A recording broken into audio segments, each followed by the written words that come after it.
యెహెజ్కేలు గ్రంథం మనం 15వ అధ్యాయాన్ని గత వారం ధ్యానం చేశాం. ఇప్పుడు 16వ అధ్యాయాన్ని, ఇది ఒక సుదీర్ఘమైన అధ్యాయం, 63 వచనాలు కలిగిన అధ్యాయం. ఇది 16వ అధ్యాయం, యెహెజ్కేలు గ్రంథం 16వ అధ్యాయం. మొదటి నుండి 6 వచనాలు నేను చదువుతాను. ఆ తర్వాత వాక్య ధ్యానం చేసుకుందాం.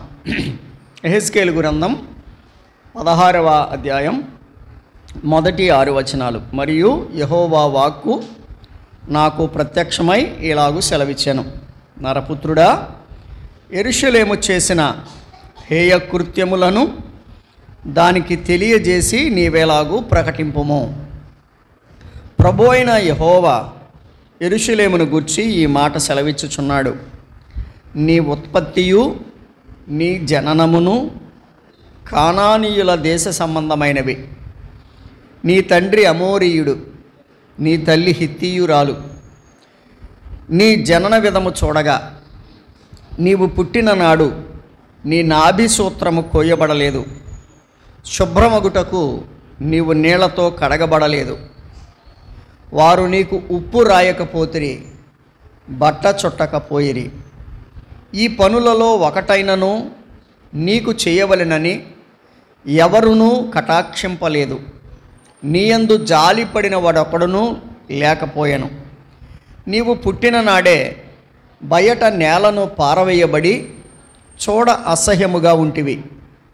అయితే నేను నీ యొద్దకు వచ్చి రక్తములో పొర్లుచున్న నిన్ను చూచి, నీ రక్తములో పొర్లియున్న నీవు బ్రతుకుమని నీతో చెప్పి తిని.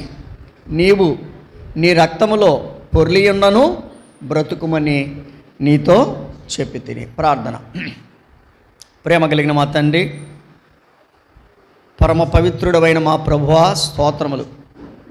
ఈ సమయంలో నీ లేఖనాల ద్వారా మేము నీ పాఠము నేర్చుకోవాలని, నీ మాటలు వినాలని, మమ్మల్ని మేము సరి చేసుకోవాలని, బలపరచబడాలని ఆశతో ఉన్నాం.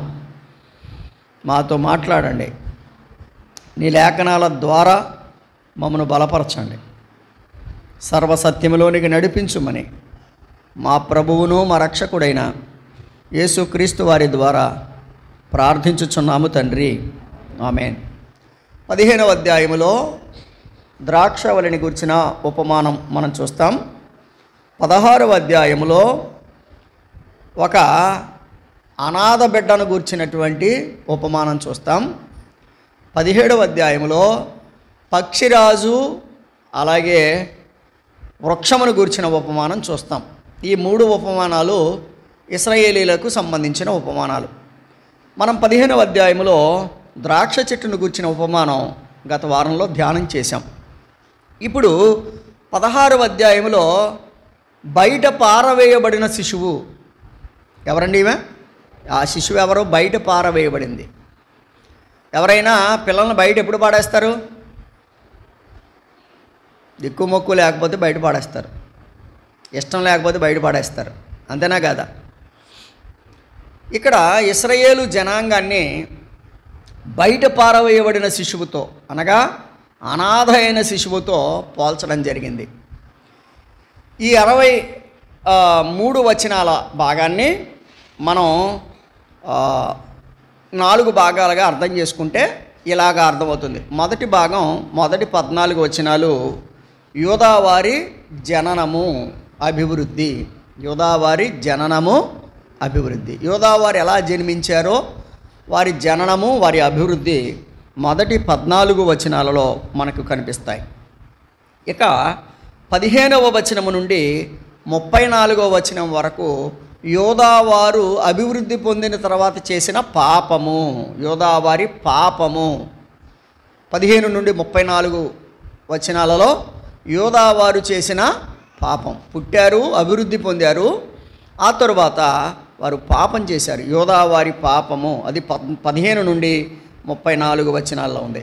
అలాగే 35 నుంచి 43 వచనాలలో, 35 నుంచి 43 వచనాలలో వారు చేసిన పాపమును బట్టి శిక్ష వారు చేసిన పాపమును బట్టి శిక్ష అంటే అపవిత్ర ప్రవర్తనకు తగిన శిక్ష. వారు చేసిన పాపానికి శిక్ష, అపవిత్ర ప్రవర్తనను బట్టి శిక్ష. ఇక 44 నుంచి 53 వచనాలు, 44 నుంచి 53 వచనాలు.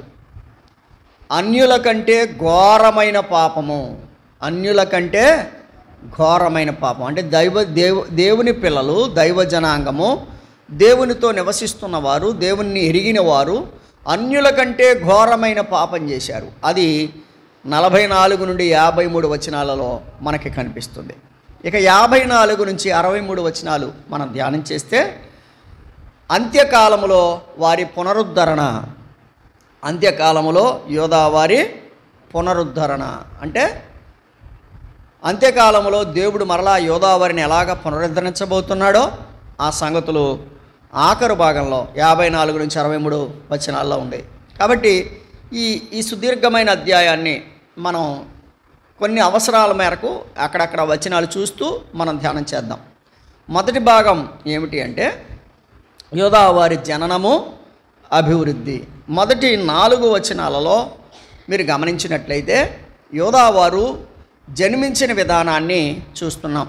అక్కడ వారు అమోరీయుడు అయిన తండ్రికి, హిత్తీయురాలైన తల్లికి వారు పుట్టినట్టుగా మనము చూస్తున్నాం.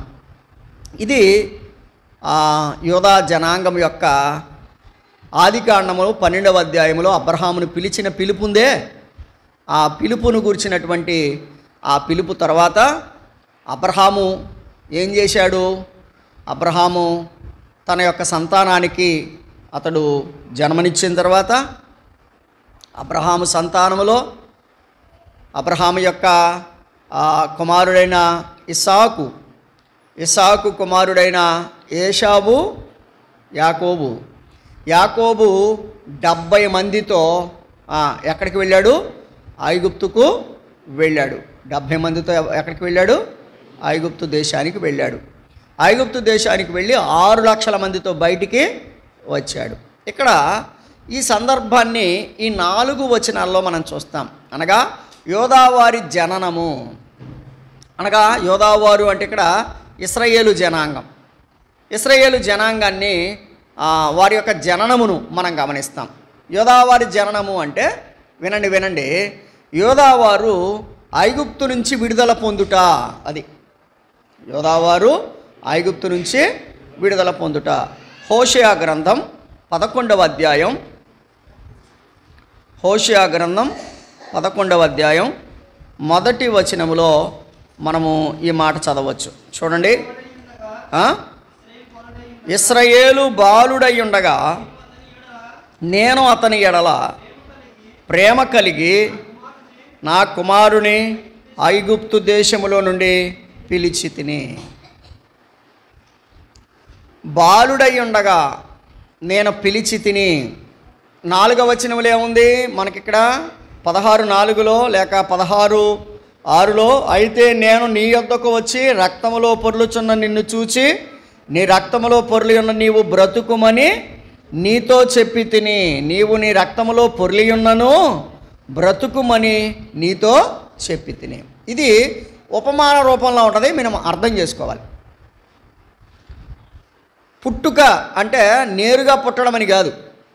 పుట్టుక అంటే నిజానికి పుట్టినటువంటి సందర్భాన్ని మనం అర్థం చేసుకుంటే ఎంత అసహ్యంగా ఉంటుందో, దాన్ని కడిగి శుభ్రం చేయకపోతే ఎంత భయంకరంగా ఉంటుందో పరిస్థితి అక్కడ చెబుతూ ఇక్కడ ఇశ్రాయేలీల యొక్క పుట్టుకను గురించి మాట్లాడుతున్నాడు. ఇశ్రాయేలీల పుట్టుక అంటే అప్పటి వరకు వారు యాకోబు సంతానంగా ఐగుప్తు దేశంలో వారందరికీ తెలుసు. యాకోబు సంతానం అనగా యోసేపు సహోదరులుగా వారు ఐగుప్తు దేశంలోకి వచ్చారు. ఐగుప్తు దేశంలో వారు ఉన్నారు. అయితే 430 సంవత్సరాల తర్వాత వారు చూడ అసహ్యంగా మారిపోయారు. ఎలా మారిపోయారు? చూడ అసహ్యంగా మారిపోయారు. ఎవరు కూడా వారి ఎందుకు కనికరించిన వారు లేరు. ఏమని? ఇటకలే నేను గడ్డి మాత్రమే ఇవ్వను అన్నాడు కదా. నేను గడ్డి ఇవ్వనగానే ఇటకలు చేయాల్సిందే అంటే వారు చూడ అసహ్యంగా మారిపోయారు. వారు అక్కడ ఉన్నటువంటి పరిస్థితులలో వారు హీనమైన దశకు వచ్చేసారు. అదే మనం చదువుకుంటాం. వారు హీన దశను పొందినప్పుడు వారు ప్రార్థన చేశారని, ఆయన వారి ప్రార్థన బట్టి వారిని విడిపించాడని మనం చూస్తాం. రైట్. ఇప్పుడు మొదటి 4 వచనాల్లో మనం అర్థం చేసుకోవాల్సింది ఏంటంటే, ఇశ్రాయేలు బాలుడై ఉండగా నేను అతని ఎడల ప్రేమ కలిగి. ఇక్కడ 16వ అధ్యాయానికి రండి. యెహెజ్కేలు గ్రంథం 16వ అధ్యాయం 5వ వచనం. ఈ పనులలో ఒకటైనా నీకు చేయవలెనని ఎవరూ కటాక్షించలేదు, నీ యందు జాలిపడిన వాడు ఒకడును లేకపోయాను. నీవు పుట్టిన నాడే బయట నేలను పారవేయబడి చూడ అసహ్యముగా ఉంటివి. గమనిస్తున్నారా?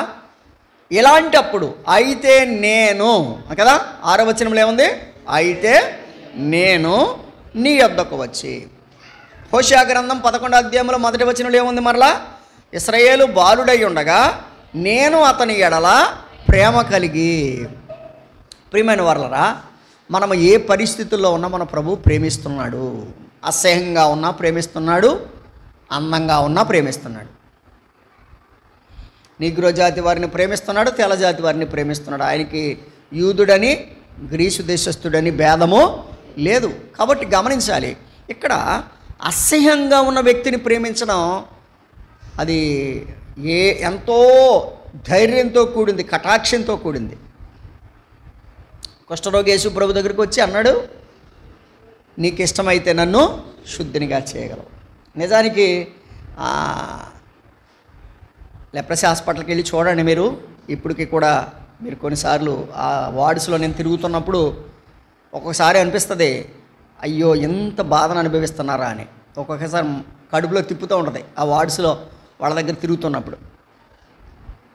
ఇంత భయంకరమైన స్థితిలో మిషనరీస్ ఏం చేశారంటే వారికి కట్లు కట్టారు.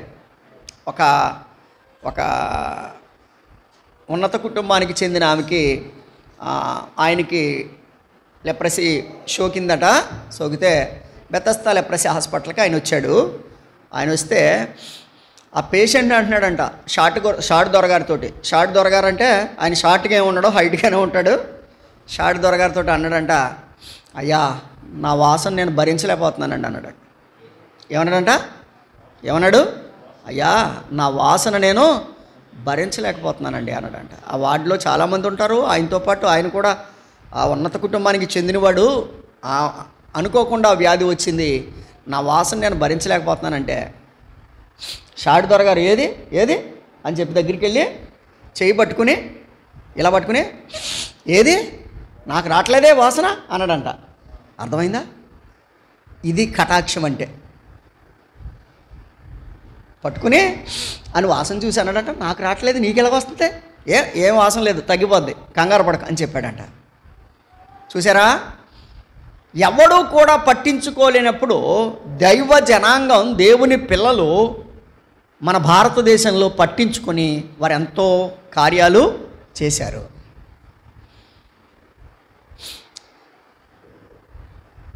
ఒక ఎవాంజలికల్ యూనియన్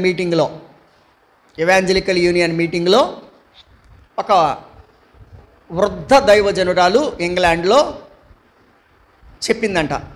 ఏమని చెప్పిందంటే, ఆమె అప్పటికే గైనకాలజిస్టు. ఆమె అక్కడ చెప్పింది ఏంటంటే, అమ్మా భారతదేశంలో గోదావరి ప్రాంతంలో కాన్పు సమయంలో అనేక మంది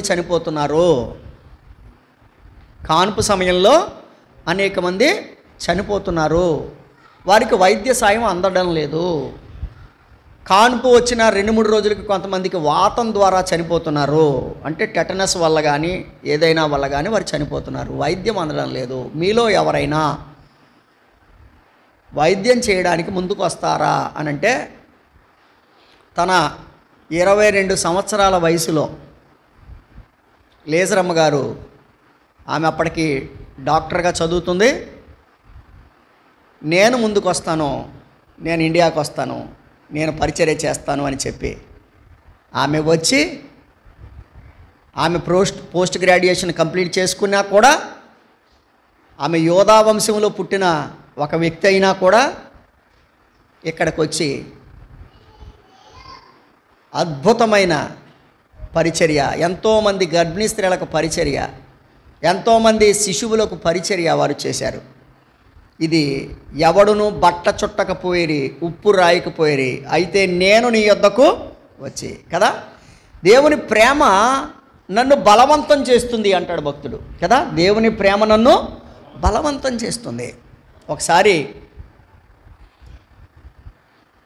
దేవుని దాసులు వారు పడిన ప్రయాస, వారు పడిన కష్టాలు మనం అర్థం చేసుకుంటే, నేడు ఉప్పొంగిపోతున్న వాళ్ళు చాలామంది ఉన్నారే, వీళ్ళందరూ వాళ్ళ కారి గోటుకు కూడా సరిపోరని నాకు అర్థమవుతుంది. నేను చాలాసార్లు వాళ్ళని జ్ఞాపకం చేసుకుని, ఎందుకు సరిపోతాం మనం, వాళ్ళ చెప్పులకున్న దుమ్ముకు సరిపోం మనం అనిపిస్తుంది. ఎందుకంటే వాళ్ళ త్యాగం అంత గొప్పది. రాత్రి కూడా చెప్పాను నేను, లేజర్ హాల్ అండ్ వాఫ్ గర్ల్స్ హాస్టల్ అమ్మగారు టిల్సిలి మిస్ అమ్మగారు తెలుసు కదా. తండ్రి గారికి ప్రేమ అంటే టిల్సిలి దొర గారికి ప్రేమతోటి ఇంగ్లాండ్లో ఆమెకు ఒక చిన్న ఇల్లు కొనిచ్చాడు. ఎప్పటికైనా తన సహోదరులతో ఆమె వస్తుందేమో అన్న ఉద్దేశంతో, రావాలని కాదు, వస్తుందేమో, వస్తే కనుక ఇక్కడ ఇంగ్లాండ్లో తన సహోదరులతో పాటు ఉంటుంది అని చెప్పి ఒక ఇల్లు కొంటే, ఆమె ఏం చేసిందో తెలుసండి, హాల్ అండ్ వార్ఫ్ గర్ల్స్ హాస్టల్కి నేను అంకితమై పనిచేస్తున్నాను గనక నా మరణానంతరం నాకు మా నాన్నగారు ఇచ్చినటువంటి ఆ బహుమతి ఏదైతే ఉందో దాన్ని అమ్మివేసి, ఇక్కడ అనాథ పిల్లలు చదువుకుంటున్నారు కదా, వారికి ఇవ్వవలసిందిగా కోరుతున్నానని వీలునామా రాసి చనిపోయింది. ఈ మాటలు నేను ఎందుకు చెప్తున్నాను తెలుసండి, ఎవడునూ నీకు బట్ట చుట్టకపోయిరి, ఉప్పు రాయకపోయిరి, నీ యందు జాలి పడినవాడు ఒకడును లేడు. ఇవాళ దైవ జనాంగం వారు అంతా జాలిపడి పనిచేశారు కనుక నేడు మనం ఎంతో సంతోషంగా మనము కార్యాలు చేస్తున్నాం. అయితే గమనించాలి, ఇక్కడ మొదటి 4 వచనాలలో ఇశ్రాయేలు పుట్టుకను మనం చూస్తున్నాం. ఇశ్రాయేలు పుట్టుక అంటే అసహ్యంగా ఉన్న ఇశ్రాయేలీల బ్రతుకును ఐగుప్తు నుంచి దేవుడు విడిపించాడు, అది కదా. పుట్టుక అంటే ఎలా పుట్టారు వీళ్ళు, ఎలా పుట్టారు, గొర్రెపిల్ల రక్తము ద్వారా పుట్టారు, నూతన జన్మ. ఎర్ర సముద్రంలో బాప్తిస్మము పొందారు, ఆ నూతన జన్మ అనుభవంతో వారు పుట్టారు, అది ఇశ్రాయేలీల పుట్టుక. అంత మాత్రమే కాదు, 5 నుంచి 8 వచనాలు చదువుదాం చూడండి. 5 నుంచి 8 వచనాలు. ఈ పనులలో ఒకటైనను నీకు చేయవలనని ఎవరినూ కటాక్షింపలేదు, నీ యందు జాలిపడిన వాడు ఒకడును లేకపోయాను, నీవు పుట్టిన నాడే బయట నేలను పారవేయబడి చూడ అసహ్యముగా ఉంటివి. అయితే నేను నీ యొద్దకు వచ్చి రక్తములో పొర్లుచున్న నిన్ను చూచి, నీ రక్తములో పొర్లియున్న నీవు బ్రతుకుమని నీతో చెప్పి తిని, నీవు నీ రక్తములో పొర్లియున్న నువ్వు బ్రతుకుమని నీతో చెప్పి తిని, మరియు నేల నాటబడిన చిగురు వృద్ధి అగునట్లు నేను నిన్ను వృద్ధిలోనికి తేగా, నీవు ఎదిగి పెద్దదానవై ఆభరణ భూషితురాలవైతివి, దిగంబరివై వస్త్రహీనముగా ఉన్న నీకు స్తనములు ఏర్పడెను, తల వెంట్రుకలు పెరిగెను. మరియు నేను నీ యొద్దకు వచ్చి నిన్ను చూడగా ఇష్టము పుట్టించు ప్రాయము నీకు వచ్చి ఉండెను గనుక నీకు అవమానము కలుగకుండా నిన్ను పెళ్లి చేసుకుని నీతో నిబంధన చేసుకొనగా నీవు నా దానవైతివి, ఇదే ప్రభువైన యెహోవా వాక్కు. ఇది మొదటి 4 వచనాలు ఇశ్రాయేలు జనాంగం పుట్టుకైతే, 5వ వచనం నుంచి 8వ వచనం వరకు ఉన్న భాగాన్ని ఏమంటామంటే ఇశ్రాయేలు పెరుగుదల. ఇశ్రాయేలు పెరిగింది. ఎలా పెరిగింది అంటే, మొదటి 4 వచనంలో చూడ అసహ్యంగా ఉంది కదా. మొదటి 4 వచనాలు ఎలా ఉంది, చూడ అసహ్యంగా ఉంది. 8వ వచనంలో ఎలా ఉంది, 8వ వచనంలో ఎలా ఉంది, ఇష్టము పుట్టించే, ఒకప్పుడు చూడ అసహ్యంగా ఉన్నది, ప్రభు యొక్క ప్రేమ చేత, ప్రభు యొక్క దయ చేత, ప్రభు కటాక్షం చేత ఎలా మారింది, ఇష్టము పుట్టించే ప్రయాణికి మారిపోయింది. ప్రియమైన స్నేహితులారా, మనం కూడా ఒకప్పుడు పాపులము, దుర్మార్గులం, పనికిరాని వారం, ప్రభువుకు దూరంగా ఉన్నవారం. ప్రభువు తన ప్రియమైన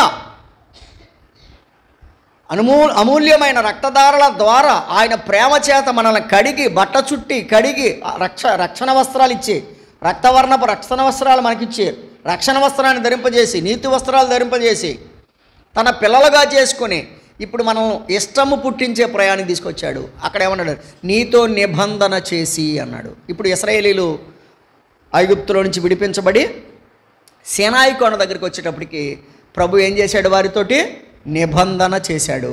ఏం చేశాడు చెప్పండి? నిబంధన. సీనాయి నిబంధన అంటాం దాన్ని. దాన్ని ఏమంటాం?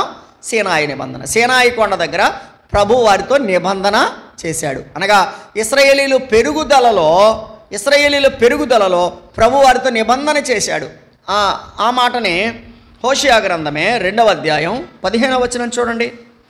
హోషేయ గ్రంథం 2వ అధ్యాయం 15వ వచనం. హోషేయ గ్రంథం 2వ అధ్యాయం, లేకపోతే 14 కూడా చదవచ్చు. మనం చదువుకుంటే మంచిది. పిమ్మట దానిని ఆకర్షించి అరణ్యంలోనికి కొనిపోయి అక్కడ దానితో ప్రేమగా, గమనిస్తున్నారా? ఇశ్రాయేలీలను పుట్టించాడు అంటే పుట్టుక, ఐగుప్తు నుంచి విడుదల చేసిన తర్వాత వారిని ఆకర్షించి ఎక్కడికి దోడుకుని పోయాడు? అరణ్యములోనికి. కాబట్టి ఇప్పుడు ఇశ్రాయేలీలు ఎక్కడున్నారు? ఇప్పుడు అరణ్యములో ఉన్నారు. అరణ్యములోనికి తోడుకుని పోయి ఎలా మాట్లాడుతున్నా అంటున్నాడు? ప్రేమగా మాట్లాడుతాను అంటున్నాడు. కాబట్టి ఇక్కడ గమనించండి, ఒకప్పుడు మనము దేవునికి ఇష్టలము కాదు, కానీ దేవుడు మనలను ప్రేమించాడు. దేవుడు మనలను ప్రేమించి ప్రేమగా మాట్లాడుతున్నాడు. 15వ వచనం. అక్కడ నుండి దానిని తోడుకొని వచ్చి దానికి ద్రాక్ష చెట్లను ఇత్తును. ఏమిస్తాను? ఆకోరు అంటే శ్రమగల లోయను నిరీక్షణ ద్వారముగా చేసేదను. బాల్యమున, పట్టుకోండి, బాల్యమున ఐగుప్తు దేశములో నుండి అది వచ్చినప్పుడు నా మాట వినినట్లు అది ఇచ్చట నుండి నా మాట వినును. నీవు బయలు అని నన్ను పిలువక నా పురుషుడవు అని పిలుతువు. ఇదే యెహోవా వాక్కు. నా పురుషుడవు అని పిలవడం అంటే ఏంటండి? నిబంధన. ఏమని పిలుస్తుంది? ఇప్పుడు ఇశ్రాయేలు జనాంగం దేవుణ్ణి ఏమని పిలుస్తుంది? నా పురుషుడవు అని పిలుస్తుంది. ఇక్కడ ఒక ఎందుకు పనికిరాని ఒక వ్యక్తిని ప్రేమించి, అసహ్యంగా ఉన్న వ్యక్తిని ప్రేమించి కడిగి శుద్ధి చేసి ఇష్టము పుట్టించే ప్రయాణికి తీసుకుని వచ్చి దానిని ఆకర్షించి ప్రేమతో మాట్లాడి అరణ్యమునకు తీసుకుని వెళ్ళి ప్రేమతో మాట్లాడి అక్కడ నేను దాంతో ఏం చేశాను అంటున్నాడు? నిబంధన చేశాను. రైట్. ఇప్పుడు గమనిస్తున్నారా? మొదటి భాగమేమో ఇశ్రాయేలీల జననం, రెండవ భాగమేమో ఇశ్రాయేలీల పెరుగుదల. ఏమండి? ఇశ్రాయేలీల పెరుగుదల. అందుకనే ఇర్మియా గ్రంథం 2వ అధ్యాయం 2వ వచనం కూడా చూద్దాం రండి. ఇర్మియా గ్రంథం 2వ అధ్యాయం 2వ వచనం. ఇర్మియా గ్రంథం 2వ అధ్యాయం 2వ వచనం. నీవు వెళ్ళి యెరూషలేము నివాసుల చెవులలో ఈ సమాచారము ప్రకటించుము. యెహోవా సెలవిచ్చినది ఏమనగా, నీవు అరణ్యములోను విత్తనములు వేయదగని దేశములోను నన్ను వెంబడించుచు నీ యవన కాలములో నీవు చూపిన అనురాగమును నీ వైవాహిక ప్రేమను నేను జ్ఞాపకము చేసుకొనుచున్నాను. అంటే పెరుగుదల అంటే యవన కాలము అని అర్థం. ఏమంటే రెండవ భాగం ఏంటి? నీ యవన కాలములో. యవన కాలాన్ని ఎప్పుడు యవన కాలంగా చెప్పాడు? యవన కాలము ఏ స్థానం ధరిన తర్వాత అని చెప్పాడు? అరణ్యములోని దశని ఏమని చెప్పాడు? యవన కాలం అన్నాడు. ఐగుప్తు నుంచి విడుదల పొందిన దశని ఏమన్నాడు? బాల్యము అన్నాడు. గమనిస్తున్నారా? ఐగుప్తు నుంచి విడుదల పొందిన దశ బాల్యము, అరణ్యములోని దశ యవన కాలం. ఇప్పుడు మనం అందరం ఏ దశలో ఉన్నాం తెలుసండి? చెప్పండి. అరణ్య దశలో ఉన్నాం. మనం అందరం ఏ దశలో ఉన్నాం? అరణ్య దశలో ఉన్నాం. ఈ అరణ్య దశలోనే ఆయనతో నిబంధన చేసుకున్న మనము ఆయనకి ఇష్టము పుట్టించే స్థాయికి మనం రావాలి. ఏ స్థాయికి రావాలి? ఆయనకి ఇష్టం పుట్టించే, మనకిష్టం వచ్చినట్టుగా ఉండడం కాదు, ప్రభువుకి ఇష్టము పుట్టించే స్థాయికి మనం రావాలి. అందుకని అన్నాడు అక్కడ, అరణ్యములో నీ యవ్వన కాలపు ప్రేమను నేను జ్ఞాపకం చేసుకుంటున్నాను అన్నాడు. కాబట్టి అరణ్య దశని ఏమన్నాడంటే యవ్వన కాల దశ, ఎదుగుదల అన్నాడు. కాబట్టి ఐగుప్తు నుంచి విడుదల బాల్యమైతే, విడుదల పొందిన తర్వాత దశ యవనము కదా. యవన కాలములో నిబంధన చేసుకోవాలి. ఎవరితోటి? దేవునితో. యవన కాలమున కాడి మోయుట నరునికి మేలు. కాబట్టి యవన కాలంలో ప్రభువుతో నిబంధన చేసుకోవాలి. దయచేసి గమనించండి, అన్ని కాలాల కంటే శ్రేష్టమైన కాలం యవన కాలం. బలం ఉంటుంది, జ్ఞానం ఉంటుంది, శక్తి సామర్థ్యాలు ఉంటాయి. దానిని ప్రభువుకు సమర్పిస్తే ప్రభువు మిమ్మును అత్యున్నతమైన స్థానానికి తీసుకువెళ్తాడు. కానీ అదే జ్ఞానాన్ని, అదే అందాన్ని, అదే తెలివితేటల్ని సాతానుకి అప్పగిస్తే అధపాతాళాలను తీసుకెళ్తాడు. ఆ తర్వాత ఏడ్చిన ప్రయోజనం ఏముండదు. ఒక మాట చెప్తాను. సామెతల గ్రంథం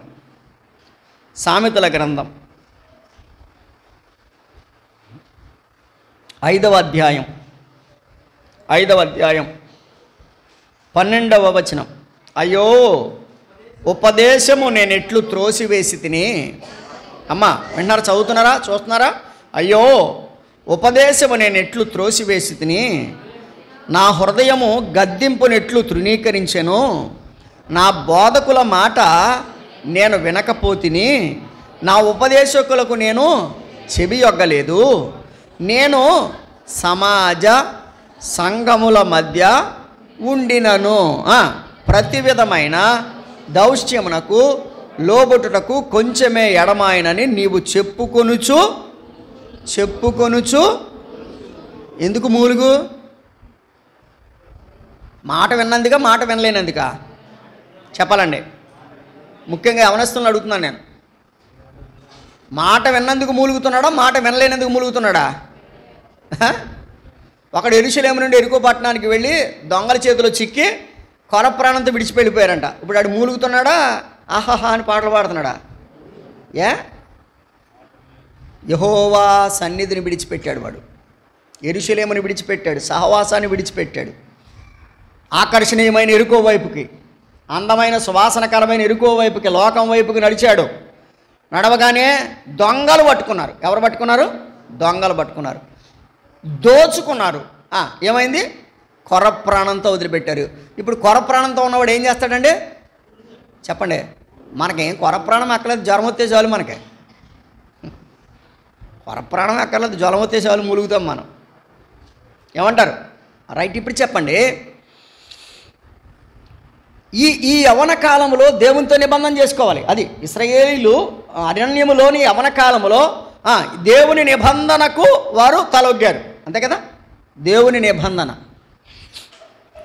ఒక మాట చదవండి, ఎందుకని మంచిది. నిర్గమాకాండం 20వ అధ్యాయం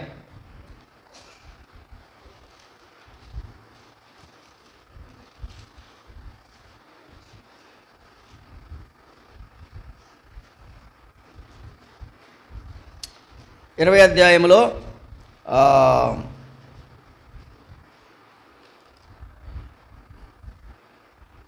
20వ వచనం చదువుతారా? భయపడకుడి, మిమ్మల్ని పరీక్షించుటకు మీరు పాపము చేయకుండానట్లు ఆయన భయము మీకు కలుగుటకును దేవుడు వేంచేసనని ప్రజలతో చెప్పాను. దేవుడు వేంచేశాడు. అక్కడ ఏం చేశాడు? నిబంధన చేశాడు కదండి. ఏం చేశాడు? 20వ అధ్యాయం అంతా చూసుకోండి. దేవుని నిబంధన. ఏమండి? 21వ అధ్యాయానికి రండి. 1వ వచనం. నీవు వారికి నియమించవలసిన న్యాయ విధులేవనగా కదా. న్యాయ విధులేవనగా నీవు హెబ్రీయుడు దాసుడైన వారిని కొన్నట్లయితే ఏం చేయాలో చెప్పాడు.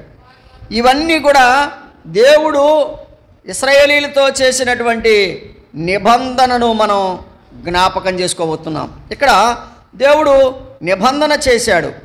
దేవుని నిబంధన అద్భుతమైన నిబంధన. అంత మాత్రమే కాదు. ఇప్పుడు రండి 30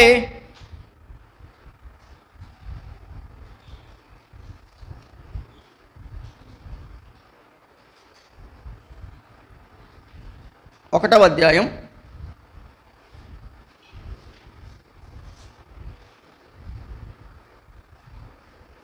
16వ వచనం. ఇశ్రాయేలీల తమ తరతరములకు విశ్రాంతి దినాచారం అనుసరించి ఆ దినమును ఆచరించవలను, అది నిత్య నిబంధన. అదే నిబంధన, నిత్య నిబంధన. కాబట్టి మీరు గమనించాల్సింది ఏంటంటే, దేవుడు ఇశ్రాయేలీలతో ఏం చేశాడు? నిబంధన చేశాడు. ఏ కాలం అది? ఏ కాలం? యవ్వన కాలం. ఐగుప్తు నుంచి విడుదల, బాల్యము, అరణ్యములోనికి తోడుకుపోయిన కాలం, ఏమండి, నిబంధన చేసిన కాలం, అది యవ్వన కాలం. కాబట్టి ఇప్పుడు మనమంతా ప్రభుత్వ నిబంధన చేయబడ్డాం. ప్రభుతో ఉంటానని, ప్రభుతో నడుస్తానని, నా ప్రభు అని, నా రక్షకుడని మనము దేవునితో నిబంధన చేశాం. నిబంధన చేసిన మనం ఏం చేయాలంటే నిబంధన మీరకూడదు. ఏం కూడదు? నిబంధన మీరకూడదు. అప్పుడే మనం ఆయనకి ఇష్టము పుట్టించిన వారిగా ఉంటాం. కాబట్టి రెండవ ప్రాయము ఏ ప్రాయము అంటే పెరుగుదల లేక యవ్వన కాలం. యవ్వన కాలం తర్వాత వారు ఇశ్రాయేలీలు కానాను దేశానికి వచ్చారు. ఇశ్రాయేలీలు ఎక్కడికి వచ్చారు? కానాను దేశం. ఇప్పుడు చూడండి 16వ అధ్యాయం 9వ వచనానికి రండి. లేక 17వ అధ్యాయం 16వ అధ్యాయమే 16వ అధ్యాయం 9వ వచనం. అప్పుడు నేను నిన్ను నీళ్లతో కడిగి నీ మీద ఉన్న రక్తమంతయు తుడిచి నేను నీ నూనెతో అంటే విచిత్రమైన కుట్టు పని చేసిన వస్త్రము నీకు చేసి తిని సన్నమైన ఎర్రని చర్మముతో చేయబడిన పాదరక్షలు నీకు తొడిగించి తిని సన్నపు అవిసనార బట్ట నీకు వేయించి తిని నీకు పట్టుబట్ట ధరింపచేసింది. పట్టుబట్టలు ఎప్పుడు ఉన్నాయండి? పెళ్ళి పట్టుబట్టలు. ఇక్కడ చెప్పాడు చూడండి, పట్టుబట్టలు. దేవుడు పట్టుబట్టలు ధరింపజేశాడంట. ఎవరికి? ఎందుకు? నిబంధన చేసినందుకు. వింటున్నారా? ఎందుకు? అవును, మనం ఒక మాట చెప్పనా, ఎంత అద్భుతం అంటే ఇది. మనము దేవునితో నిబంధన చేస్తే ఆయన పట్టుబట్టలు కట్టాడండి మనకి. దేవుని నిబంధన ఆషామాషి నిబంధన కాదు. ఆయనతో నీవు నిబంధన చేస్తే నిన్ను అలంకరించానంటున్నాడు కదా. నీ కాళ్ళకట ఎర్రని తోలుతో చేసిన చెప్పులు చేశాడంట. ఏ చెప్పులంట? ఎర్రని తోలుతో చేసినటువంటి చెప్పులు తొడిగించాను అన్నాడు.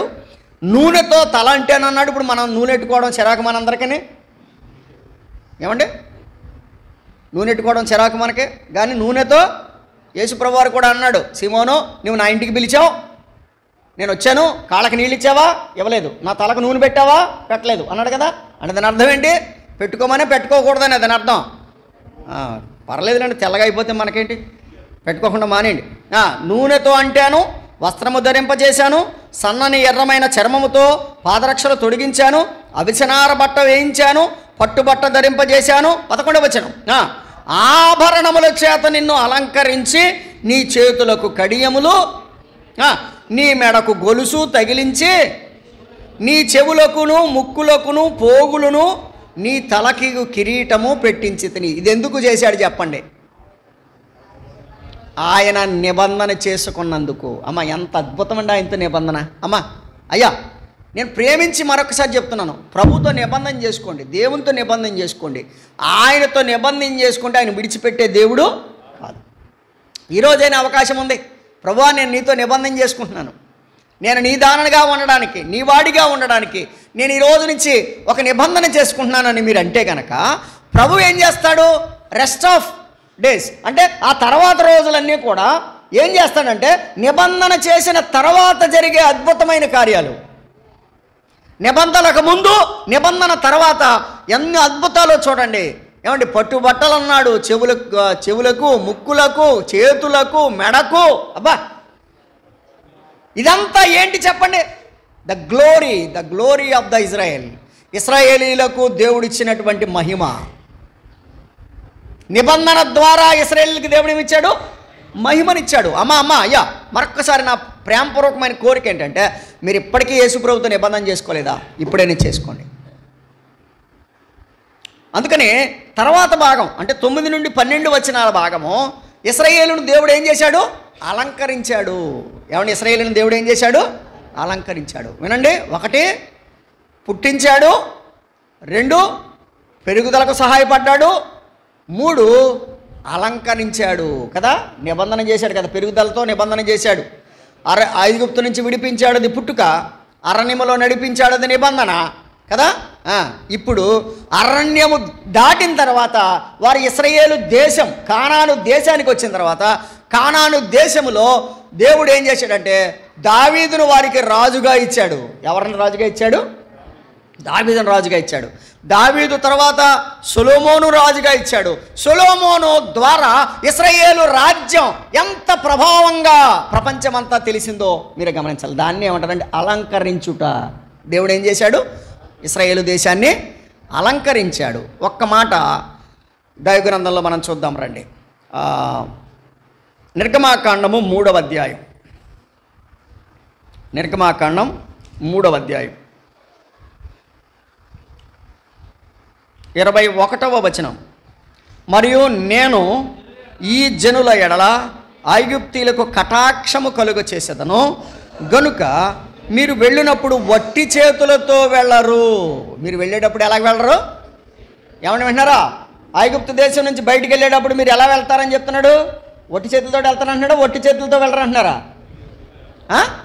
అంటే మీరు ఎంతకాలం దాస్యం చేశారు కదా, నేను విడిపిస్తున్నాను కదా, నేను విడిపిస్తున్నప్పుడు నేను మీ చేతుల నిండా ఆశీర్వాదాన్ని పెట్టి పంపిస్తున్నాను. మీరు ఎవరు కూడా వట్టి చేతులతో వెళ్ళరు. వట్టి చేతులతో వెళ్ళరు. ప్రతి స్త్రీయు తన పొరుగు దానిని, తన ఇంట నుండి దానిని, వెండి నగలను, బంగారు నగలను, వస్త్రములను ఎమ్మని అడిగి తీసుకొని మీరు వాటిని మీ కుమారులకు మీ కుమార్తెలకును ధరింపచేసి ఐగుప్తీయులను. ఇప్పుడు చెప్పాలి, ఇప్పుడు వాళ్ళ మెడలో ఉండాల్సింది ఎవరి మెడలోకి వచ్చింది? వీళ్ళ మెడలోకి వచ్చింది. వారి ముక్కులకు ఉండాల్సింది ఎక్కడికి వచ్చింది? వీరి ముక్కులకు వచ్చింది. చూసారా ఆశీర్వాదం? నిబంధన చేసుకుంటే అంత ఆశీర్వాదం. అలంకరించాను, నేను అలంకరించి పంపిస్తాను. నేను అంటాను కుష్ఠరోగి వచ్చాడు అలంకరించబడిపోయాడు. ఏమండి? ఎలాగా? ఎటువంటి అలంకారం అది? మనం ఎవరేం ఇవ్వలేండి అలంకారం. ఇవ్వగలమా? ఏదో కట్టుకట్టి పంపగలమేమో కానీ పూర్తిగా స్వస్థపరిచి మరి తిరిగి గ్లో ఆ శరీరానికి కావలసినటువంటి అందాన్ని ఇచ్చి పంపించగలమా? మనం పంపించలేము.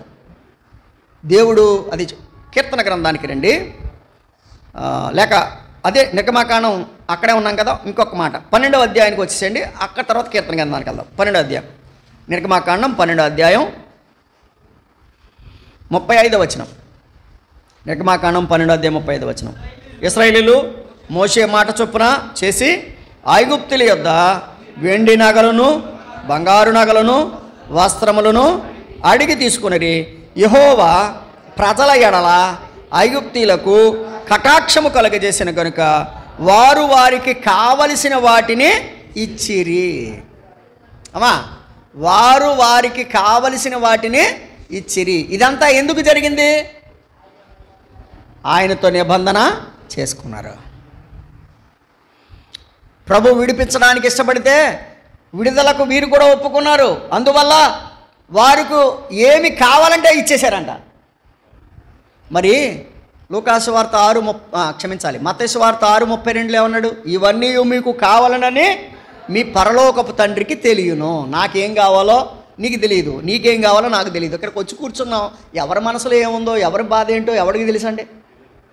ఎవరికి తెలియదు, ప్రభువుకి తెలుసు. మత్తయి వార్తలో చెప్పాడు ఇవన్నీ మీకు కావాలని. ఏం కావాలో ఆయనకు తెలుసు అండి. వారు అడిగినవన్నీ ఇచ్చారట కదా. ఇదేంటి అదేంటి అని అనకుండా ఆ ముక్కులు ఇచ్చేయండి ఇచ్చేశారంట, ఆ చెవులు ఇచ్చేయండి ఇచ్చేశారంట. ఎందుకురా బాబు, బతకడమే గొప్ప అనుకుని వారు ఇచ్చి పంపించారు. కాబట్టి ఇది దేవునితో నిబంధన చేసుకుంటే అంత ఆశీర్వాదం ఉంటుంది. ఇప్పుడు రండి కీర్తన గ్రంథం. 105వ కీర్తన 105వ కీర్తన 37వ చరణం. అక్కడ నుండి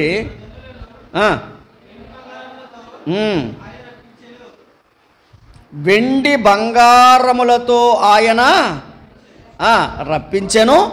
వారి గోత్రములో నిస్సత్తువ చేత తొట్టిల్లువాడు ఒక్కడైనను. అది గొప్ప సంగతి అండి. ప్రభుత్వం నిబంధన చేసుకుంటే ప్రభు సహాయపడతాడండి మనకి. ఇక్కడ చక్కని మాట చెప్పాడు అక్కడ. తన జనులను వెండి బంగారములతో వారిని రప్పించాను. గమనిస్తున్నారా? ఇప్పుడు ఇది మన ఆశీర్వాదానికి కారణం ఏంటంటే మొట్టమొదట ప్రభువుతో మనం చేసుకున్న నిబంధన. రైట్. మొదటి భాగం ఇశ్రాయేలు పుట్టుక, ఐగుప్తు నుంచి విడుదల. రెండవ భాగం అరణ్యానికి తీసుకుని పోయి అరణ్యములో వారితో నిబంధన చేయడం. తర్వాత నిబంధన చేసిన తర్వాత నిబంధన ద్వారా వారిని అలంకరించడం. నిబంధన ద్వారా వారిని ఏం చేయడం? దేవుని పిల్లల ఆషామాషిగా ఆలోచించకండి. దేవుడు మనల్ని అలంకరిస్తున్నాడు. ఈ అలంకారము చేతనే ప్రభుని ఎదుర్కోగలుగుతాం. ఎందుకో తెలుసు కదా మీకు అందరికీ. ఈ సంగతి మీకు తెలుసు. ఎస్తేరు హేగే తనకు నిర్ణయించిన తనకు నిర్ణయించిన ఆభరణాలు తప్ప ఇంకేది కోరుకోలేదంట. 6 మాసాలేమో ఒకటి సిద్ధపాటు అంతా అయిన తర్వాత రాజుగారి సన్నిధికి వెళ్ళిన తర్వాత రాజుగారికి ఇష్టం పుట్టించాలి మనం. అర్థమవుతుందా? అనగా మన ప్రభువు రాబోతున్నాడు, ఆయన మనల్ని పెళ్లి చేసుకోవడానికి రాబోతున్నాడు, ఆయన పెళ్లి కుమారుడిగా రాబోతున్నాడు. వధువు సంఘం అంతా మనం ఆయనకి ఇష్టం పుట్టించాలి అంటే ఇప్పుడు మనము అలంకరించబడాలి. అలంకరించబడడానికి కావలసిన వాటన్నిటిని కూడా ఎవరిస్తారు? ప్రభువే ఇస్తాడు. అంతెందుకు? పెళ్ళికొడుకు పెళ్లి కూతురికి పంపించి అన్నీ ఎందుకు? సెపరేట్. అమ్మా చెప్పండి, ఎవరు పంపించారు? ఎందుకోసం పంపించాడు? ఎవరి కోసం అలంకరించబడాలి? ఇప్పుడు వినండి, మనమందరం కూడా ప్రభువు రాబోతున్నాడు. మనకు ప్రభువు పంపించినవన్నీ ఎందుకోసం అంటే ప్రభువు కోసం మనం ఏం చేయబడాలి? అలంకరించబడాలి. ప్రభువు కోసం అలంకరించబడాలి. ఇప్పుడు రండి, యెహెజ్కేలు గ్రంథం 16వ అధ్యాయం 13వ వచనం. ఈలాగు బంగారముతోనూ వెండితోనూ నిన్ను అలంకరించి సన్నపు అవిసనార పట్టును విచిత్రమైన కుట్టు పని గల బట్టలను నీకు. ఇప్పుడేదో మీరు ఏదో పెద్ద ఎంబ్రాయిడరీలు కుట్టు పనులు అంటున్నారు. మీరు వర్క్ చేయించారా చీరకే అంటున్నారు. చూసారా? చీరక వర్కులు అన్నీ వర్కులే మనకి. ఎక్కడ ఉందో చూడండి కుట్టు పని ఉందా లేదా? ఏ కుట్టు పని అంట? ఇప్పుడు కుట్టు పని కాదు, విచిత్రమైన కుట్టు పని గల బట్టలను నీకు ధరింపచేసి గోధుమలను తేనెయు నూనెయు నీకు ఆహారముగా ఇయ్యగా నీవు మిక్కిలి సౌందర్యవతివై రాణియోగునంతగా అభివృద్ధి పొందితివి. నేను నీకు అనుగ్రహించిన నీ ప్రభావము చేత. కదండి, ఏం కలిగించాడు దేవుడు? ప్రభావము చేత నీ సౌందర్యము పరిపూర్ణము కాగా అన్యజనులు దానిని చూచి నీ కీర్తిని ప్రశంసించుచూ వచ్చిరి. శాపదేశపు రాణి ఏం చేసింది చెప్పండి? శాపదేశపు రాణి ఏం చేసింది? శాపదేశం అంటే అన్యదేశం కదా. అన్యపు దేశపు రాణి ఇశ్రాయేలు రాజుల యొక్క ఔన్నత్యాన్ని, ఇశ్రాయేలు రాజుల యొక్క ఆ గొప్పతనాన్ని చూసి తెలుసుకొని ప్రశంసించడానికి భూమి అంతముల నుంచి వచ్చిందని మత్తయి సువార్తలో రాశాడు. కాబట్టి ఈ కాలాన్ని ఏమంటారంటే సొలొమోను కాలం అంటారు దీన్ని. ఇది ప్రభావము. 13వ అధ్యాయం నుంచి 14వ వచనం 13-14 వచనాల్లో ఉన్న భాగాన్ని ఇశ్రాయేలీల ప్రభావం. 48వ కీర్తన 2వ చరణం. 48వ కీర్తన 2వ చరణం.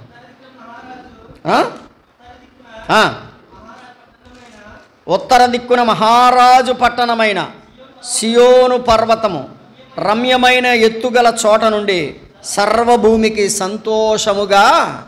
ఇప్పుడు చెప్పండి, ఇశ్రాయేలు దేశాన్ని ఏమన్నాడు? ఇశ్రాయేలు దేశానికి ఏమని పేరు పెట్టాడు? మహారాజు పట్టణము. ఏ పట్టణము?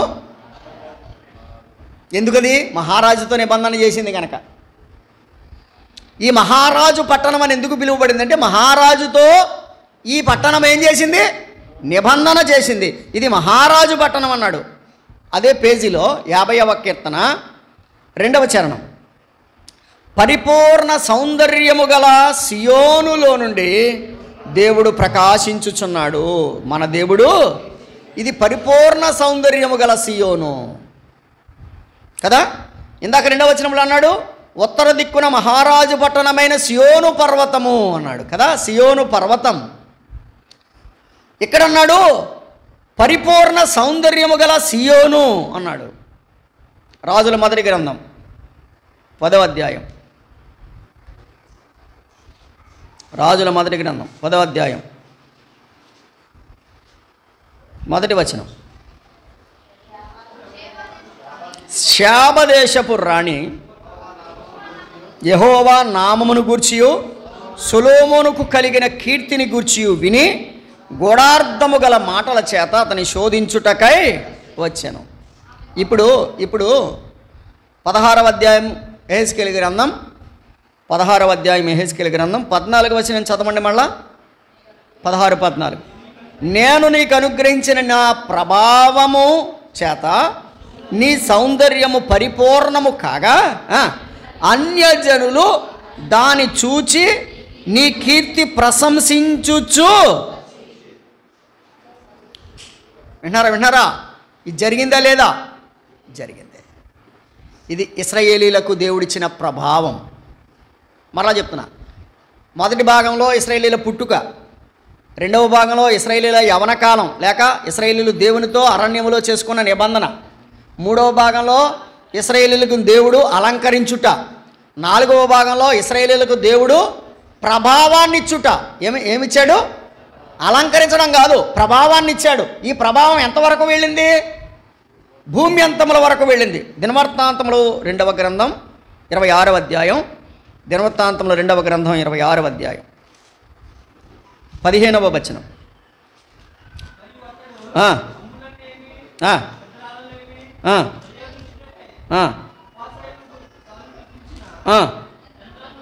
యంత్రములను యెరూషలేములో చేయించి బురుజులలోను. ఇక్కడ మీరు గమనిస్తున్నారా?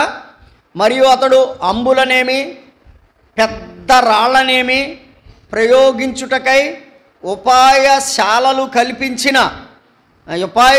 కల్పించిన యంత్రములను యెరూషలేములో చేయించి దుర్గములలోను బురుజులలోను ఉంచెను. ఏమంటే సొలొమోను గారు చేయించాడంట అప్పట్లో యంత్రాలు. సొలొమోను గారు పెద్ద పెద్ద రాళ్ళు ఎత్తడానికి యంత్రాలు చేయించాడంట. ఇప్పుడు క్రేన్లు అని చెప్పేసి అంటున్నాం మనం. అరే పెద్ద పెద్ద రాళ్ళు ఎత్తేస్తున్నారంట వాళ్ళు, ఒకసారి చూసొద్దాం పదా అంటే వారు ఆ యంత్రాల ద్వారా రాళ్ళు ఎత్తుతోండని చూడడానికి దేశాల నుంచి వచ్చేవారంట. ఇప్పుడు చెప్పండి, దేవుడు ఇశ్రాయేలీలకు ఏమి ఇచ్చాడు? ప్రభావాన్ని ఇచ్చాడు అంటారా? రైట్. ఇప్పుడు ఈ 4 దశలు అయిపోయినాయండి, జాగ్రత్తగా ఉండాలి.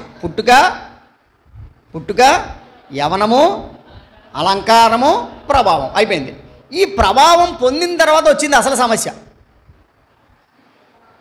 అంతే కదా. ఎవడైనా సరే తనకు ఉండే దశలో తానుంటే పర్లేదు, ఏదైనా అమాంతంగా ఏదైనా కలిసి వచ్చిందంటో అప్పటి నుంచి కాలరగరహెత్తం మొదలెడతాడు. ఇంకా కాలరగరహెత్తాడు, ఎవరితో మాట్లాడో, ఆడికి వీడికి నాకు సంబంధం లేదంటాడు. వీడు ఎక్కడో చూసినట్టుంది అంటాడు. ఎందుకు? వీడికి ప్రభావం వచ్చింది కాబట్టి. అంతకుముందు మనతోనే కలిగంజి తాగాడు వీడు, అర్థమవుతుందా? మనతోనే కలిగంజి తాగాడు. ఇప్పుడు కొంచెం తేడా వచ్చేసింది, ఈ ప్రభావంతో తేడా వచ్చేసింది. చూడండి ఇప్పుడు రండి 15వ వచనం. అయితే అన్నాడంటే అక్కడ ఏదో పెద్ద గండెడిందని అర్థం. అయితే నీ సౌందర్యమును నీవు ఆధారము చేసుకొని నీకు కీర్తి వచ్చినందున నీవు వేశ్యవై దారిపోవు ప్రతి వారితోనూ బహుగా వ్యభిచరించుచు వచ్చితివి, పిలిచిన వారితో వెళ్ళాపోతివి. అంటే దాని అర్థం ఏంటంటే ప్రపంచ దేశాలతోటి నీవు కలిసిపోయావు. ఒక ప్రత్యేకంగా ఉండాల్సిన దానివి, ఎవరో ఒకటి రావడం, ఏమన్నా మీతో MOU చేసుకుంటామండి, మెమరాండమ్ ఆఫ్ అండర్స్టాండింగ్ అంటారు కదా. MOU అంటే మెమరాండమ్ ఆఫ్ అండర్స్టాండింగ్. మేము మీతో కలిసి పనిచేస్తాం. కానీ ఎజ్రా ఏమన్నాడు? మీతో కలిసి మేము కట్టాం అన్నాడా లేదా? ఎజ్రా ఏమన్నాడు? మేము కూడా కడతాం మీతో అంటే, కుదరదు, మా మందిరాన్ని, మా దేవుని మందిరాన్ని మేమే కడతాం, మీరు మాతో కలవడం ఏంటి అన్నాడు. కానీ ప్రభావం ఎప్పుడైతే కలిసిందో 4 దేశాల నుంచి నలుగురు వచ్చి ఏమంటే మీతో మేము కలిసి పనిచేస్తామండి అంటే అందరితో అండర్స్టాండింగ్కి వచ్చారు వీళ్ళు. అసలు అండర్స్టాండింగ్ పోయింది, అసలు దేవునితో చేసుకున్న నిబంధన పోయింది. ఎవరు పిలిస్తే వారితో పోయారు, ఎవరితో పాటు వాళ్ళు పోయారు. ఏమండి, వారు దేవుడిచ్చినటువంటి ప్రభావాన్ని, దేవుడిచ్చిన మహిమను వారు కోల్పోవడానికి కారణం ఏంటంటే స్నేహము. ఏ స్నేహము? బైబిల్ చెప్తుంది, దుష్ట సాంగత్యము మంచి నడవడిని చెడుపును. ఒకసారి అన్నాడంట ఒక ఆయన, నీ స్నేహితులు ఎవడో చెప్పు, నువ్వెవడో చెప్తానని. అర్థమైందా? నువ్వెవడవో చెప్పడం కాదు, నీ స్నేహితులు ఎవడో చెప్పు, నువ్వెవడవో చెప్తాను అంటే ఏంటి? నువ్వెవరితో స్నేహం చేస్తున్నావో చెప్తే వాళ్ళని బట్టి నేను అంచనా వేసేయచ్చు. అందుకని అపోస్తలుడైన పౌలు తిమోతితో ఏం చెప్పాడు? ఎవరితో స్నేహం చేయమన్నాడు? తిమోతి 2వ పత్రిక 2వ అధ్యాయం 22వ వచనంలో చెప్పాడు, ప్రభువునకు ప్రార్థన చేయు వారితో కూడా. ఎవరితో కూడా? ఎవరితో స్నేహం మందే? లోక స్నేహము దేవునితో వైరమని మీరు ఎరుగరా అన్నాడు కదా. కాబట్టి ఇక్కడ ఎవరితో పాటు వాళ్ళు వెళ్ళి 16వ వచనం, మరియు నీ వస్త్రములలో కొన్ని తీసి విచిత్రముగా అలంకరించబడిన ఉన్నత స్థలములను ఏర్పరచి వాటి మీద పండుకొని వ్యభిచారము చేసితివి. అట్టి కార్యములు ఎంత మాత్రము జరగకూడదని అట్టివి ఇక జరగవు. నేను నీకు ఇచ్చిన బంగారమును, బంగారవియు వెండివి అయిన ఆభరణములు తీసుకొని నీవు పురుష రూప విగ్రహములను చేసుకొని వాటితో వ్యభిచారం. అంటే ఇప్పుడు నేను ఇచ్చిన బంగారాన్ని విగ్రహాలు చేసుకోవడానికి ఉపయోగించావు నువ్వు. నేను ఇచ్చిన బంగారాన్ని విగ్రహాలు చేసుకోవడానికి ఉపయోగించావు అని చెప్పి వారు చేసినటువంటి అపవిత్రమైనటువంటి యోధావారి పాపం. హోషేయ గ్రంథం 2వ అధ్యాయానికి రండి. హోషేయ గ్రంథం 2వ అధ్యాయం 8వ వచనం. హోషేయ గ్రంథం 2వ అధ్యాయం 8వ వచనం. దానికి ధాన్య ద్రాక్ష రస తైలములను విస్తారమైన వెండి బంగారములను ఇచ్చిన వాడను నేనే అని విచారింపక అది వాటిని బయలుదేవకతకు ఉపయోగించెను. ఎవరికి ఉపయోగించింది? ఇచ్చింది ఎవరు? చెప్పండి, ఇచ్చింది ఎవరు? నేను. ఎవరికి ఉపయోగిస్తున్నావు? నేను ఒక్క మాట అడగనా? యవనస్తులారా, అమ్మా, పెద్దలారా, అందరికీ ఒక మాట. నీకు బలం ఇచ్చింది ఎవరు? దేవుడు. ఎవరికి ఉపయోగిస్తున్నావు? నీకు జ్ఞానం ఇచ్చింది ఎవరు? దేవుడు. ఎవరికి ఉపయోగిస్తున్నావు? చెప్పాడు కదా అక్కడ, ఇచ్చింది నేను. ఆ ఇచ్చిన దానిని ఎవరికి ఉపయోగించాలి? మరలా ఆయనకే ఉపయోగించాలి కదా. ఇదిగో దేవా నా జీవితం ఆపాదమస్తకం నీకంకితం. ఇదిగో దేవా నా జీవితం ఆపాదమస్తకం నీకంకితం. శరణం నీ చరణం, శరణం నీ చరణం, శరణం నీ చరణం, శరణం నీ చరణం. ఇదిగో దేవా నా జీవితం ఆపాదమస్తకం నీకంకితం. ఇచ్చింది నేను, ఎవరికి ఇస్తున్నావు? యవనస్తులారా, మీ జ్ఞానాన్ని ప్రభు కోసం వాడండి. యవనస్తులారా, మీ బలాన్ని ప్రభు కోసం వాడండి. నీ యవన బలాన్ని ప్రభు కోసం వాడితే, నీ జ్ఞానాన్ని ప్రభు కోసం వాడితే ప్రభు నిన్ను వాడుకుంటాడు, నిన్ను ఉన్నతమైన వ్యక్తిగా చేస్తాడు. ఆలోచన చేయండి. దైవ గ్రంథములో దేవుని కొరకు వాడబడిన ప్రతి ఒక్కరు కూడా వారు సామాన్యులే, గొప్పవాళ్ళేం కాదు, సామాన్యులే. దేవుడు వారిని అసామాన్యులుగా వాడుకున్నాడు. కారణం ఏంటంటే దేవునికి వారు అప్పగించుకున్నారు. మనం కూడా ఇక్కడ గమనించాల్సింది ఏంటంటే, ఇచ్చింది నేను, వాడేది వేరే వారి కోసం. ఒకసారి ఒకడు అన్నాడు, మరి ఎందుకు తాగుతావంటే నువ్వేమైనా పోతున్నావు అని అడిగాడు. నేను మీకు చాలాసార్లు చెప్పాను, మళ్ళీ చెప్తున్నాను. ఎందుకు తాగుతావు, నువ్వేమైనా పోతున్నావు అని అడిగాను. అంటే ఇప్పుడు నేను పోయించాలి, ఇంకా నేను ఒక్కనే తక్కువైంది, ఇంకా నేను కూడా ఇస్తాను లేక వెళ్ళి తాగాలన్నమాట. అంటే దాని అర్థం ఏంటి? నేను నా ఇష్టం అనుకుంటాడు ఒక్కొక్క వ్యక్తి. కాదు, దయచేసి వినండి. దేవుడు నీకు ఇచ్చిన దానిని దేవుని కొరకు వాడు. దావీదేమన్నాడు? అయ్యా, ఇవన్నీ నువ్వు ఇచ్చినవే, నువ్వు ఇచ్చిన దాంట్లో కొంత నీకు ఇస్తున్నాను అన్నాడు. అంతేనా అన్నాడా? లేదా ఇంకేమన్నా అన్నాడా? ఇవన్నీ ఐశ్వర్యము గొప్పతనమును కలిగించు దేవుడ నీవే, హెచ్చించువాడవును, బలమిచ్చు దేవుడ నీవే. అల్పుడను మంటి పురుగును, నన్ను ప్రేమించినవో. ప్రాణమును సర్వమును నా కొరకే అర్పించినవో. ఎంతటి వాడను నేను యేసయ్యా, కొంతైనా యోగ్యుడను కానయ్యా.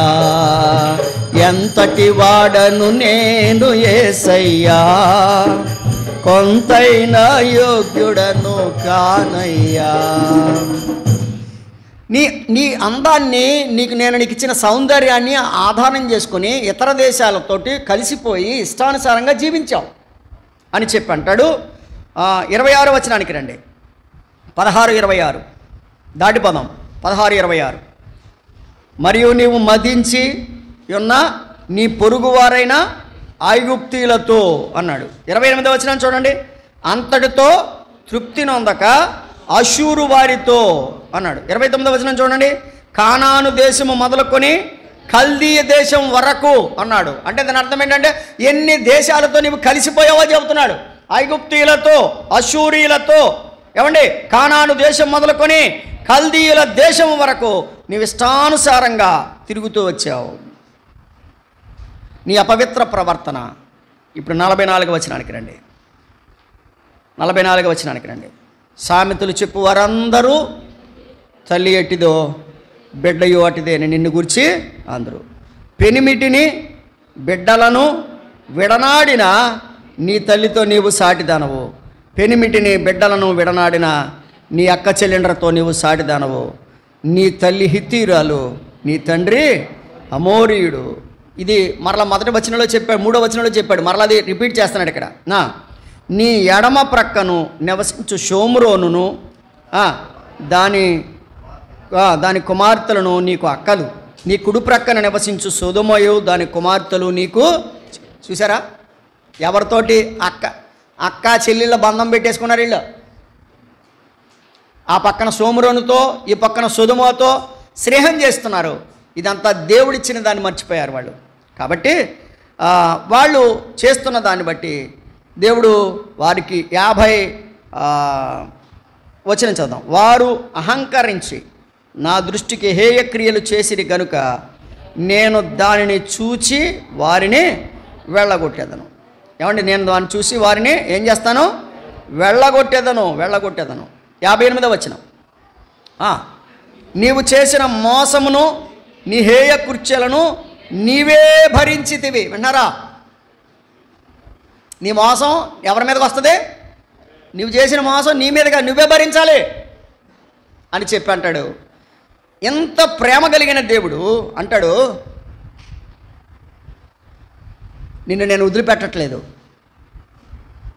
ఎంత ఘోరమైన పాపంలో ఉన్నా కూడా నేను నిన్ను విడిచిపెట్టట్లేదు అని చెప్పి ఆ ప్రభువు వారితోటి అద్భుతమైనటువంటి పునరుద్ధరణ గురించినటువంటి మాట చెప్పాడు. ఏమన్నాడంటే 60వ వచనం. నీ యవన దినముల యందు నేను నీతో చేసిన నిబంధనను జ్ఞాపకముకు తెచ్చుకొని ఒక నిత్య నిబంధన నీతో చేసి దానిని దేవుడు మరలా ప్రేమించి అంటున్నాడు, నువ్వెంత ఘోరమైన స్థితిలో ఉన్నా కూడా మరలా నీకు ఒక అవకాశం ఇస్తున్నాను. నేను నీతో నిబంధన చేస్తాను. నేను మరలా నీతో స్థిరపరుస్తాను. ఏమండి, 61వ వచనం. నీ అక్క చెల్లెండ్రు నీవు చేసిన నిబంధనలో పాలివారు కాకుండాను నేను వారికి నీకు కుమార్తెలుగా ఇవ్వబోచున్నాను. నీవు వారిని చేర్చుకున్నప్పుడు నీ ప్రవర్తన మనసుకు తెచ్చుకొని సిగ్గుపడదువు. నేను యెహోవానని నీవు తెలుసుకున్నట్లు నేను నీతో నా నిబంధన స్థిరపరిచేదను. కదండి, 60వ వచనంలో సార్ అన్నాడు నిబంధన స్థిరపరుస్తానని. 62వ వచనంలో అన్నాడు నిబంధన స్థిరపరుస్తానని. 63వ వచనం. నీవు చేసినది అంతటి నిమిత్తము నేను ప్రాయశ్చిత్తము చేయగా. తప్పు నువ్వు చేసావు, ప్రాయశ్చిత్తము నేను చేస్తున్నాను. దానిని మనసుకు తెచ్చుకొని సిగ్గుపడి సిగ్గు చేత నోరు మూసుకుందువు. ఇదే దేవుడు ఎంత ప్రేమ గలవాడో చూసారా? ప్రేమించి రక్షించిన తర్వాత కూడా నువ్వు తొలగిపోతే ప్రభు మరొకసారి నీతో ఏమంటున్నాడంటే మరలా నీతో నేను నిబంధన చేస్తాను రమ్మంటున్నాడు. అర్థమవుతుందా? నేను మరలా నీతో నిబంధన చేస్తాను రా అంటే వెనక్కి ఉండిపోకండి, జారిపోయిన స్థితిలో ఉండిపోకండి, తిరిగి రండి ప్రభు దగ్గరికి, తిరిగి ప్రభు దగ్గరికి రండి. ప్రభు నిత్య నిబంధన చేస్తాడు. కాబట్టి ఆయన పునరుద్ధరణ చేస్తాడు. జెఫన్యా గ్రంథానికి రండి, ఒక్కసారి ఈ మాట చెప్పేసుకొని మనం ముగించుకుందాం. జెఫన్యా గ్రంథం 3వ అధ్యాయం. ఈ మాటకి మనం ముగింపుకి ఈ మాట చెప్పుకోవాలి. జెఫన్యా గ్రంథం 3వ అధ్యాయం 19వ వచనం. ఆ కాలమున నిన్ను హింస పెట్టు వారందరినీ నేను శిక్షింతును, కుంటుచూ నడుచు వారిని నేను రక్షింతును, చెదరగొట్టబడిన వారిని సమకూర్చుదును, ఏ ఏ దేశములలో వారు అవమానమునొందిరో అక్కడ నేను వారికి ఖ్యాతిని మంచి పేరును కలుగు చేసేదను. ఆ కాలమున మీరు చూచుచుండగా నేను మిమ్మల్ని చెరలో నుంచి రప్పించి మిమ్మల్ని సమకూర్చిన తరువాత మిమ్మల్ని నడిపింతును. నిజముగా భూమి మీదనున్న జనులందరి దృష్టికి నేను మీకు ఖ్యాతిని మంచి పేరును తెప్పింతును. మరలా తిరిగి నీకు మరలా మంచి పేరు రప్పిస్తాను. దేవుడు గొప్పవాడు కదండి. దూరంగా వెళ్ళిపోయి నీకు మరలా మంచి పేరు రప్పిస్తాను అన్నాడు. కాబట్టి మరలా ప్రభు దగ్గరికి రండి. ఒకవేళ జారిపోయిన స్థితిలో ఉన్నారా ప్రభు దగ్గరికి రండి. దూరంగా ఉన్నారా, దేవుడిచ్చినటువంటి వాటిని ప్రభు కొరకు కాకుండా లోకం కొరకు వాడుతున్నారా, అయితే ప్రభు దగ్గరికి రండి. దేవునికి దేవునికి ఇబ్బందిని కలిగిస్తున్నారా, అయితే ప్రభు దగ్గరికి రండి. ప్రభు మరలా నీకు మరొక అవకాశాన్ని ఇస్తున్నాడు అంటున్నాడు కదా. ఇశ్రాయేలీయులను మరలా రప్పిస్తాను, మరలా ఇస్తాను, మరలా ఖ్యాతిని ఇస్తాను కదా, మరలా అద్భుతమైనటువంటి పరిస్థితిని ఇస్తాను. దేవుడు ఒకటే అన్నాడు, ఇదిగో మరలా రండి నా దగ్గరికి. మీరు ఎక్కడికెక్కడికి వెళ్ళిపోయారో మరలా నా దగ్గరికి రండి. నేను మరలా నీకు ఖ్యాతిని, సౌందర్యాన్ని, ఆశీర్వాదాన్ని ఇస్తాను. కాబట్టి అటువంటి ఆశీర్వాదం పొందాలంటే ప్రభు దగ్గరికి వద్దాం, సరి చేసుకుందాం. దేవుడి మాటలు మన కొరకు దీవించునుగాక. ఆమె. ప్రేమ కలిగిన మా తండ్రి, వందనాలు. ఇంతవరకు మీరు మాతో మాట్లాడేందుకే స్తుతిస్తున్నాం. ఎహెజ్కేలు గ్రంథాన్ని మీరు మాకు చూపిస్తూ మీరు ఇచ్చినటువంటి వర్తమానాల కొరకై స్తోత్రం. నాయనా, నీవు మమ్మల్ని ప్రేమించి రక్షించావు, నిబంధన చేశావు, అలంకరించావు, మహిమతో నింపావు. ఆ మహిమను లోకం కొరకు వాడకుండా నీ కొరకు వాడడానికి సహాయం చేయండి. ఒకవేళ రక్షించబడి దిగజారిపోయిన స్థితిలో ఎవరైనా ఉంటే వారిని కరుణించండి. మరలా తిరిగి నీ దగ్గరికి రావడానికి, యథాస్థితిని తిరిగి పునరుద్ధరణ పొందుకోవడానికి, ఇశ్రాయేలీయులకి ఎలాగైతే పునరుద్ధరణ ఇస్తానని చెప్పావో అలాగనే పునరుద్ధరణ పొందుకోవడానికి మాకందరికీ సహాయపడమని నీ వాక్యాన్ని మాకు దీవెనగా ఇచ్చినందుకై స్తుతులు చెల్లిస్తూ యేసు ప్రభువారి నామంలో ప్రార్థించి వేడుకొనిచున్నాము తండ్రి. ఆమేన్. అందరికీ వందనాలు.